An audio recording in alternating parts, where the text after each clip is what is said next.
All right, let's move on to a silver medalist at the World Under-20 Championships at the weekend. Gina Akpe-Moses is with us this morning. Good morning to you, Gina. How are you doing? Hi, I'm good. How are you? Yeah, I'm pretty good. Has it sunk in that you're a silver medalist at the Worlds yet? No, it hasn't. What's your actual recollection of 4x100 race? Like, what bits do you remember from the aftermath? I only remember passing the baton to Kira and just watching the rest of the race. I can't remember my leg. I can't remember receiving the baton. Just remember giving it away, and that's about it. Well, that's pretty good. How much can you see? Because obviously, it's not like. Do you watch it on the big screen? What's your experience then of the final leg?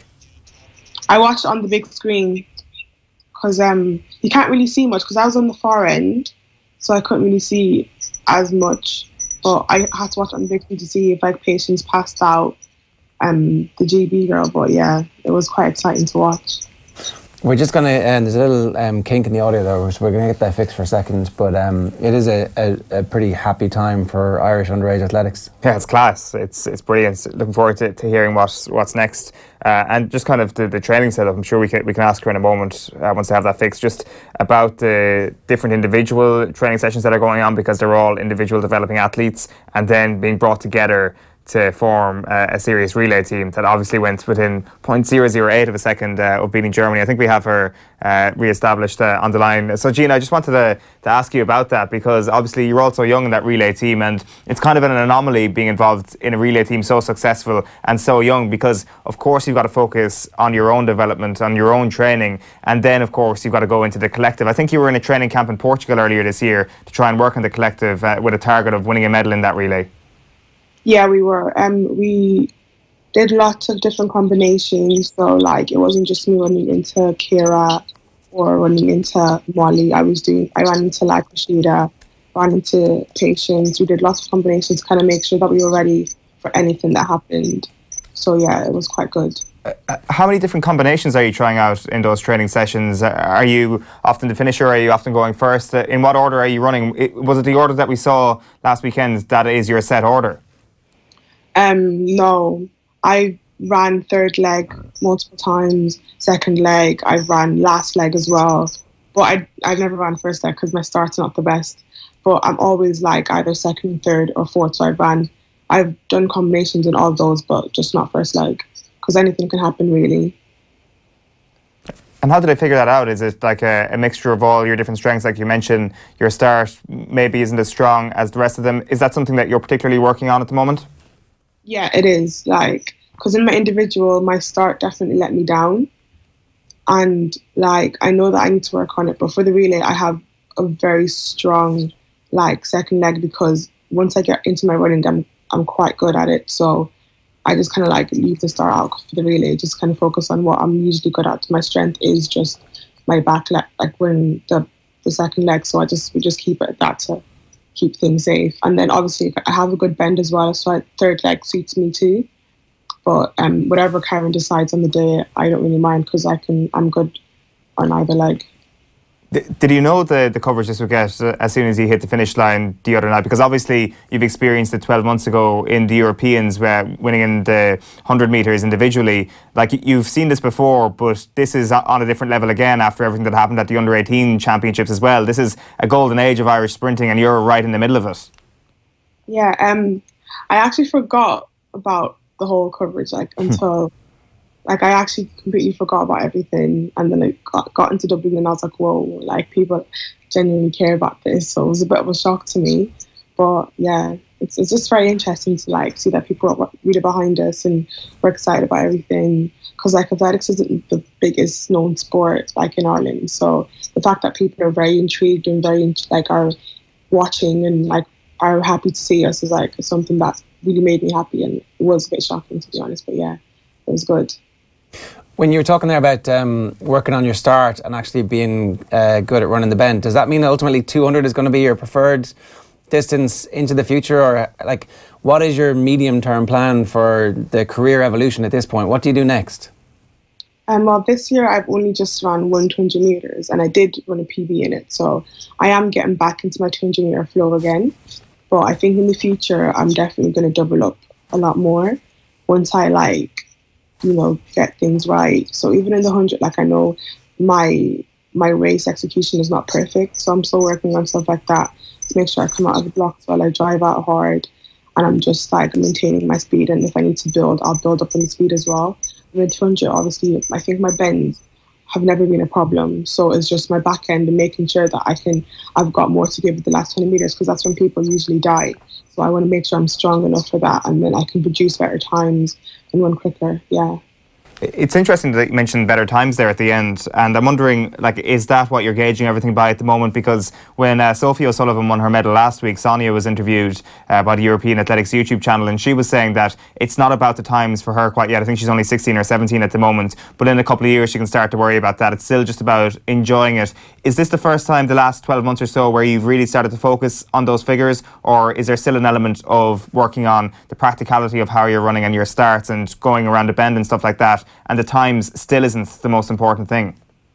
Yeah, it's a bit of both, to be honest, because now that I am going to be going into senior level, the times will count, but I still have to think about the practicality, think about like what I'm doing, because I can't produce anything good if I'm not running like correctly. So either way, like the running has to, the way I run reflects on the times I run, the times I get, you know what I mean?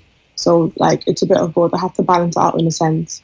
But I think when you're younger, times really shouldn't affect you in any way, because you really do need to like enjoy the sport, like when you're under 20s, like when you're under 18s, because like you haven't really gotten to the big stage yet. But when you're a senior, times do like mean a lot to you and like to your career as well. So what happens next for you? Because I think, as far as I know, you're still at college at the moment, and everybody who is outside of the athletics world automatically focuses on Olympic Games and that kind of cycle. Is Tokyo realistic for you and for that team yesterday or this weekend? Yeah, we've got high hopes for Tokyo, definitely. I think now that we have like so many strong and fast athletes, and we're kind of joining hand in hand with the senior team and everything. So like we've got Alexa Phil Healy now, who has the national record for the seniors in the 100 meters and the 200 meters. So like Tokyo is definitely something we can look forward to, and we're all working towards it, definitely. And how do you plot the course for that? What do you do between now and then to try and qualify and get better at your start? And like, is that about racing as often as possible and using those races against the senior athletes to be the benchmark for what you need to do in training? What's the training to races mix from now on? Well, now I'm still training towards, hopefully I got European seniors as well in August in Berlin. So that's just me training towards that. But after my season is over, I'll be back into like my winter training. So that just involves me kind of just being quite technical and like working on like any mental strategies and all that kind of stuff. And obviously races does come into play as well. So when I do start racing, I need to be quite race sharp. I need to know how to race against people. You need to know how to react when they like up against the gun and everything. But yeah, it just depends. You have to plan it out quite like smartly, because you don't want to over race, because then your body will get tired and then you won't perform when you need to perform. But you need to also race enough so that when you do need to perform, your body is ready for it. So you have to kind of like find that happy medium. But that just comes with training correctly and then like planning out your season correctly as well. Yeah, and I wonder then what's next for this relay team that we saw last weekend as a collective, because obviously there's at least 5, there could be more that we haven't heard of, top level sprinters there. And you look at someone like Rashida Adeleke, who's only 15 years old at the moment, so she's at a very different stage of her development to you. Like, at what point do you get together again and practice for the relay once again? Because, as I say, your training is probably very different to the way she's tailored her regime. I'd say the next time we'll probably all come together, probably like next year. Like we'll probably do sessions maybe in the winter time, just so you know who's on the team and everything, you know the people selected for the relay, and then we'll start doing stuff from there, like, and then we'll build into January and February, and like, because I fly over from time to time when I have relay sessions. So yeah, like it just depends on what's going on the next year and who we'll need on the team as well. You're based in Birmingham, you're in college at the moment. How do you find that work-life balance between being in college and trying to be one of the best sprinters in the world? I found it like quite hard the first year, the first 2 years. But I think it's like now I've learned more like about time management and being organized. It has become a lot easier. But obviously, because this year I've done a lot more traveling, like it wasn't easy, but I did balance out. Like I made sure like all my assignments in on time, like everything was marked, and if I had to like redo anything, I would have it done. So I signed off like early enough, so I got my grades and everything's fine. So university should also just be, hopefully won't be as hard, but yeah, I'm sure I'll be able to manage my time then as well. And how much longer are you going to be in university? What's the plan for that? And like at what point do you become a full-time professional athlete, or how does that work? I am like, well, yeah, I'm going to university this year. I'm doing psychology, and I do plan to be like a full-time athlete probably after I've done all my education. But I don't, like, I also want to just have a job as well on the side as well as doing track.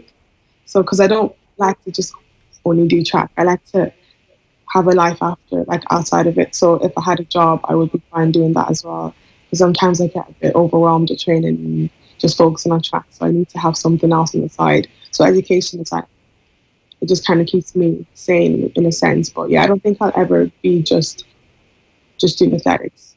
I'd have to do something else on the side. But I won't still become myself a full-time athlete, but I just won't do it like full-time, you know what I mean? Yeah, I mean, so many people you talk to who end up reaching the very peak of their sport regret sometimes that they didn't have more of a balance, and then other people who don't make it don't have balance, and at the end of it really wish they had. So it sounds like that's a really good plan, and you've got good people around you helping you to manage that balance.